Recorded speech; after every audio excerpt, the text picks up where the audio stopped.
आ रही थी, आम जनता को भी मुश्किलें होती है। आम आदमी पार्टी है, आम आदमी के नाम पर यह पार्टी बनी है, आम आदमी की लड़ाई लड़ने की बात करती है, लेकिन आम आदमी भी मुश्किल में होती है जब केजरीवाल ऐसे धरने प्रदर्शन या ऐसे इस तरीके से आंदोलन करते हैं। केजरीवाल अपनी टीम के साथ, अपने मंत्रियों के साथ सचिवालय में है, बैठक कर रहे हैं, कुछ देर में निकलने वाले हैं। हालांकि जहां वो जाएंगे, जहां वो धरना देना चाहते हैं गृह मंत्रालय के पास, उस इलाके में, वीवीआईपी इलाके में धारा 144 लागू है। वहां केजरीवाल 4 से ज्यादा लोगों के साथ नहीं जा सकते। इसका मतलब 6 मंत्री केजरीवाल के साथ एक साथ भी नहीं जा सकते। सवाल उठता है, केजरीवाल अगर सचिवालय से बाहर निकलते हैं, कहां उन्हें रोकने की कोशिश होगी? क्या टकराव हो सकता है केजरीवाल और दिल्ली पुलिस में? क्योंकि केजरीवाल ने पहले ही दिल्ली पुलिस पर तमाम तरह के इल्जाम लगाते हुए 4 पुलिस वालों को सस्पेंड करने की मांग की है। पूरी लड़ाई कहीं शक्ति प्रदर्शन में न बदल जाए, पूरा आंदोलन जो केजरीवाल जिस ढंग से आंदोलन के जरिए सत्ता में आए हैं, कहीं शक्ति प्रदर्शन न करने लगे। राजीव रंजन हमारे साथ है और मनीष कुमार हमारे संवाददाता सचिवालय के बाहर। सबसे पहले एक बार मनीष के पास चलते हैं। मनीष, क्या खबर है, कितनी देर में निकलेंगे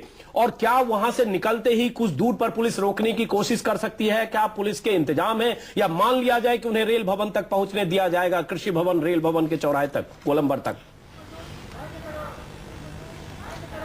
देखिए अजय जी, यहाँ से कुछ ही पल में निकलने वाले हैं और मेरे पीछे मैं आपको दिखाऊं, यहाँ पे कई पुलिस कर्मी और साथ ही साथ एक कॉन्वॉय है जो इनोवा यहाँ पे गाड़ी लगी है, जो सुरक्षा कर्मियों की गाड़ी है और माना जा रहा है कि यहाँ से अरविंद केजरीवाल निकलेंगे। अगले कुछ ही पल में निकलने वाले हैं। लेकिन हालांकि माना जा रहा है कि आरटीओ चौराहा अगर होते हुए वो जाते हैं अगर यहाँ से और जो सड़क वो पकड़ते हैं, तो उन बीच रास्तों में उनको नहीं रोका जाएगा क्योंकि वहां पे काफी ट्रैफिक होती है, वहां पे काफी लोग आते जाते रहते हैं। अगर वहां पे टकराव की स्थिति दिल्ली पुलिस उनके साथ नहीं करना चाहेगी तो माना जा रहा है कि नॉर्थ ब्लॉक रेल भवन के करीब उनको पहुंचने दिया जाएगा और वहां उनको मनाने की कोशिश की जाएगी कि वो धरने पर न बैठे। और अगर धरने पर बैठते हैं तो जाहिर तौर पर हर हालत में दिल्ली पुलिस उनको रोकने के लिए वहां पर तैयार है। दर्शकों को बता दें, दिल्ली पुलिस को लेकर लगातार दिल्ली की सरकार से टकराव होता रहा। शीला दीक्षित, मदन लाल खुराना, साहब सिंह वर्मा, चाहे बीजेपी सरकार हो चाहे कांग्रेस की सरकार, हर समय सरकारों की मांग रही है दिल्ली की सरकार को दिल्ली पुलिस उनके अधीन किया जाए, दिल्ली सरकार के अधीन किया जाए, क्योंकि दिल्ली पुलिस पर दिल्ली सरकार का कुछ नहीं चलता। दिल्ली पुलिस सीधे गृह मंत्रालय को रिपोर्ट करती है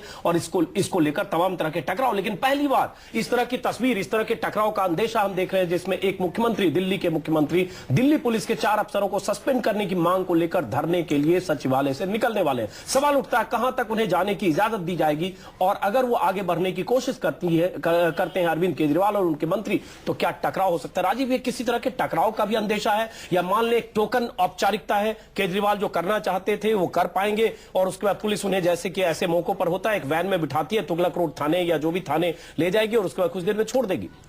देखिए, बिल्कुल केजरीवाल समझ नहीं पा रहे हैं कि वो किस तरीके से करें। अगर आप देखें, कल से लेकर आज तक उन्होंने अपनी रणनीति में लगातार हर 2 घंटे पर चेंज आता है। पहले उन्होंने कहा था कि उनके सारे विधायक धरना देंगे, बाद में उनको लगा तो फिर मंत्री धरना देंगे। और दूसरी तरफ दिल्ली पुलिस की तरह सूत्रों से जो जानकारी मिल रही है, वो दिल्ली पुलिस एक्ट की सेक्शन 65, जिसमें जो धारा लागू की गई है उसका कोई उल्लंघन करता है तो उसको हिरासत में लिया जा सकता है। इसके आधार पर दिल्ली पुलिस के सूत्र कह रहे हैं कि अगर केजरीवाल भीड़ के साथ या अपने 7 मंत्रियों के साथ धरने पर बैठे, खासकर नॉर्थ ब्लॉक में, तो इसके लिए उनको इजाजत नहीं दी जाएगी और उनको हिरासत में लिया जा सकता। तब ये बहुत बड़ी खबर बन जाएगी कि क्या अरविंद केजरीवाल को ये सारी बातें बता दी गई हैं, उसके बाद भी वो सेक्रेटरीट से निकल रहे हैं। और सेक्रेटरीट और दिल्ली पुलिस में जो 200 मीटर की दूरी पे ये दोनों बिल्डिंग्स हैं, दिल्ली के मुख्यमंत्री की और दिल्ली के पुलिस हेडक्वार्टर्स की, तो ये दोनों टकराव क्या सड़क पर आ जाएगा तो ये किस तरीके से संकेत देगा? और एक बात और कि कई बार कहावत में कहा जाता है कि रोने का मन था और आंख में चोट लग गई और आंसू आ गए, तो कहीं केजरीवाल वो बहाना तो नहीं ढूंढ रहे हैं? चलिए, बहुत दिलचस्प राजीव ने कहा। और आपको बता दें, सचिवालय जहां केजरीवाल अभी अपने मंत्रियों के साथ हैं, रणनीति तय कर रहे हैं धरने की, आंदोलन की, प्रदर्शन की, और वहां से पुलिस मुख्यालय 200 मीटर की दूरी पर है। पुलिस मुख्यालय में पुलिस के आला अफसर बैठे हैं, मौके का मुआयना कर रहे हैं, हालात का मुआयना कर रहे हैं। वहां हमारे मौजूद हैं हमारे संवाददाता मोहित मल्होत्रा और शरद प्रधान लखनऊ से जुड़ चुके हैं। शरद जी, आपके पास भी आऊंगा, लेकिन मोहित, पुलिस मुख्यालय तक क्या केजरीवाल पहुंचेंगे? उसके बाद पुलिस की किस तरह से मुस्तैदी, क्या चाक चौबंद इंतजाम है, पुलिस ने क्या तैयारी कर रखी है? क्या किसी तरह के टकराव का अंदेशा भी आप देखते हैं या इन केजरीवाल और उनके मंत्रियों को एक सीमा तक ले जाकर और उसके बाद उन्हें रोकने की कोशिश होगी? देखिए, अरविंद केजरीवाल इससे पहले भी कई बार आंदोलन कर चुके हैं। हालांकि मुख्यमंत्री बनने के बाद वो पहली बार इस तरह का कोई धरना कर रहे हैं। तो दिल्ली पुलिस को अच्छे से पता है कि अगर अरविंद केजरीवाल गृह मंत्रालय जाने में कामयाब ना हो सके तो वो दिल्ली पुलिस हेडक्वार्टर आ सकते हैं। और इसी के चलते मैं आपको दिखाने की कोशिश करता हूं कि यहाँ पुलिस हेडक्वार्टर के बाहर एक पेड़ के नीचे ज्यादा नहीं तो कम से कम 200 की संख्या है पुलिसकर्मी यहाँ पर जुटे हुए हैं बैरिकेड्स को अपने साथ लेकर, और इनको तैयार रहने के लिए कहा गया है कि अगर अरविंद केजरीवाल गृह मंत्रालय नहीं पहुंच पाते हैं और ऐसे में अगर वो दिल्ली पुलिस हेडक्वार्टर की तरफ रुख कर लें तो दिल्ली पुलिस का प्लान बी भी तैयार है। टकराव की स्थिति ना हो इसकी तैयारी दिल्ली पुलिस की तरफ से की गई है। अरविंद केजरीवाल की सुरक्षा का भी ध्यान रखा जाएगा, लेकिन अगर फिर भी अरविंद केजरीवाल नहीं मानते तो उनको हिरासत में भी लिया जा सकता है और कोशिश की जाएगी कि शांतिपूर्वक की गिरफ्तारी हो जाए और उसके बाद अरविंद केजरीवाल को समझाया बुझाया जाए थाने में ले जाकर। लेकिन दिल्ली पुलिस के पास कई ऐसे प्लान हैं। दिल्ली पुलिस के कमिश्नर पुलिस हेडक्वार्टर में पहुंच चुके हैं, पूरे हालात पर नजर बनाए हुए हैं और किसी भी तरह से टकराव की स्थिति तो नहीं बनेगी ऐसा लग रहा है, लेकिन फिर भी अरविंद केजरीवाल के धरने को कामयाब नहीं होने दिया जाएगा, ऐसा दिल्ली पुलिस की तरफ से पूरी तैयारी कर ली गई है। जी जी, दिल्ली पुलिस की तरफ से पूरी तैयारी। एक बार शरद प्रधान है लखनऊ में, वरिष्ठ पत्रकार, उनके पास चलते। राजीव आपके पास भी आएंगे, पल्लवी वहां की तस्वीरें भी हम देखना चाहेंगे जहां तक केजरीवाल पहुंच सकते हैं। शास्त्री भवन, शास्त्री भवन, कृषि मंत्रालय, रेल भवन, वो इलाका है जहां तक हो सकता है केजरीवाल को वहां तक दिल्ली पुलिस वहां तक जाने की इजाजत दे। पल्लवी के पास भी जाएंगे, लेकिन शरद प्रधान, क्या यह जरूरत थी केजरीवाल को कि इस हद तक कि वो धरना देंगे गृह मंत्रालय के बाहर या वहां जाने की कोशिश करें मुख्यमंत्री अपने मंत्रियों के साथ, जबकि पता है कि उस इलाके में धरना प्रदर्शन की इजाजत नहीं है? क्या यहां तक टकराव लेना आपको लगता है सही है केजरीवाल का ये स्टैंड, ये तरीका? शरद प्रधान, ये सवाल हम लोग सिर्फ केजरीवाल से और आम आदमी पार्टी से पूछ रहे हैं। ऐसा लग रहा है कि केजरीवाल और आम आदमी पार्टी कोई बहुत बड़े आतंकवादी हैं जो कि दिल्ली में हमला बोलने जा रहे हैं और सारी दिल्ली की पुलिस लगी हुई है उन्हें रोकने के लिए। बड़े अफसोसजनक बात है कि इस मुद्दे को इस नजरिए से ही देखा जा रहा है।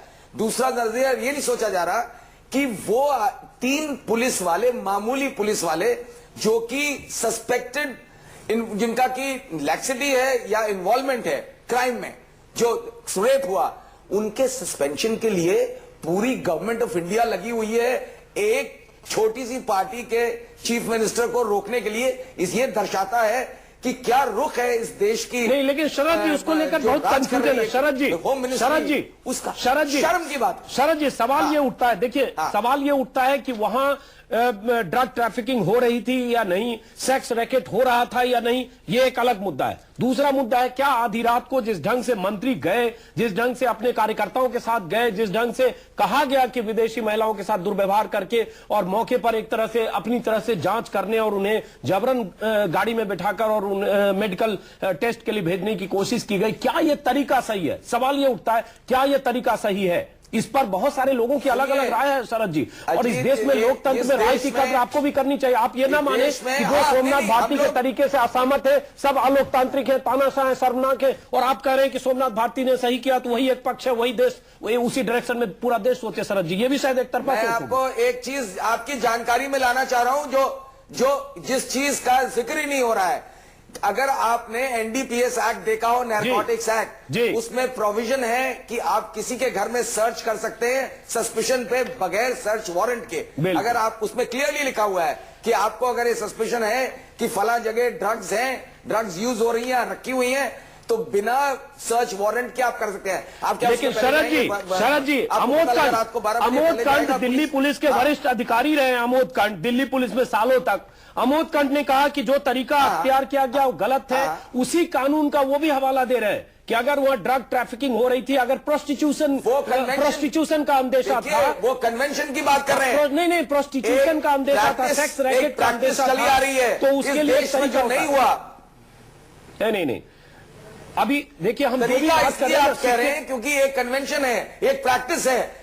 तरीके जो बहुत सी चीजें नहीं हुई हैं वो देश में होनी चाहिए, और अगर कोई नई चीज शुरू कर रहा है तो उसको नकारा क्यों जा सके? आज तक नहीं हुआ, ये तो कोई लॉजिक नहीं है। शरद जी, मैं आपके पास आता हूं, तस्वीरें हम दर्शकों को दिखाते हैं। शरद जी, मैं आपके पास आता हूं, चलिए आपकी बात है, आपकी एक भावना है, आपकी एक राय है, उसकी भी कद्र करते हैं। तस्वीरें देख रहे हैं दर्शक, किस ढंग से पुलिस बल का इंतजाम किया गया। पहली बार ऐसा इंतजाम होगा कि एक मुख्यमंत्री दिल्ली में, एक चुना हुआ मुख्यमंत्री, कांग्रेस के समर्थन से सरकार चलाने वाला एक मुख्यमंत्री, कांग्रेस सरकार के तौर तरीकों के खिलाफ या गृह मंत्रालय के तौर तरीकों के खिलाफ, या जिस ढंग से 4 पुलिस वालों को सस्पेंशन चाहते हैं केजरीवाल और गृह मंत्रालय उसके लिए तैयार नहीं है, उसके खिलाफ मुख्यमंत्री धरने पर जा रहे हैं। पुलिस बल के चाक चौबंद पुख्ता इंतजाम है, सैकड़ों पुलिस बल तैनात है, और पहली बार पुलिस बल भी परेशान है क्योंकि उन्हें रोकना मुख्यमंत्री को होगा। सवाल उठता है, क्या किसी टकराव की तरफ बढ़ना चाहते हैं केजरीवाल? क्या कोई टकराव हो सकता है? और अगर यह होता है, क्या यह सही है? क्या केजरीवाल का यह तरीका सही है? या केजरीवाल ने अगर कहा कि दिल्ली पुलिस के 4 अफसरों को सस्पेंड करो, तो क्या तुरंत दिल्ली पुलिस कमिश्नर को और गृह मंत्रालय को दखल देकर चारों को सस्पेंड कर देना चाहिए? दोनों